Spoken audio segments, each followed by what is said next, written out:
नमस्कार, मेरा नाम डॉक्टर रवि पुरोहित है, arthroplasty and arthroscopic surgeon Shelby अस्पताल में।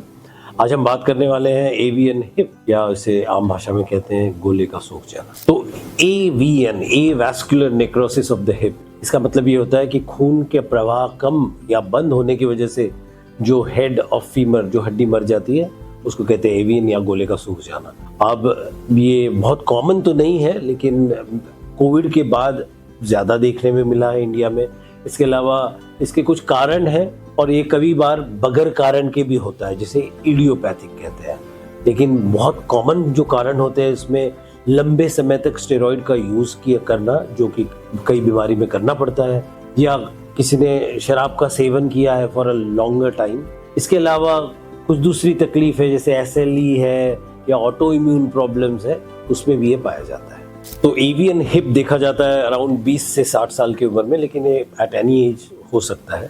मेन लक्षण या सिम्टम्स पेशेंट के होते हैं कि he complain of pain in the hip, hip जो सामने है, नॉट द बैक, और रेडिएट होता है कभी कभार थाई रीजन में, और इसकी रेंज ऑफ मूवमेंट, जो मूवमेंट्स होती है हिप की, वो रिस्ट्रिक्टेड होने लगती है।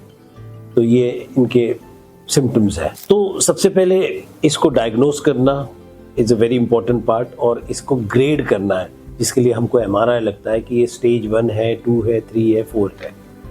और स्टेज 3 और 4 के ऊपर बहुत मुश्किल है जॉइंट को बचाना, और उसमें स्पेसिफिकली इलाज लगता है हिप रिप्लेसमेंट का।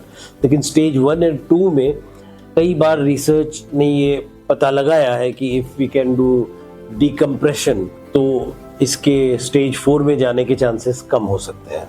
इसके अलावा कुछ दवाई है, जैसे बिसफॉस्फोनेट हड्डी मजबूत करने के लिए, उसमें भी कुछ रिसर्च में बोला गया है कि इससे इसके स्टेज 4 तक जाने का चांसेस थोड़ा डिले हो जाता है, नेक्रोसिस का चांसेस डिले हो जाता है।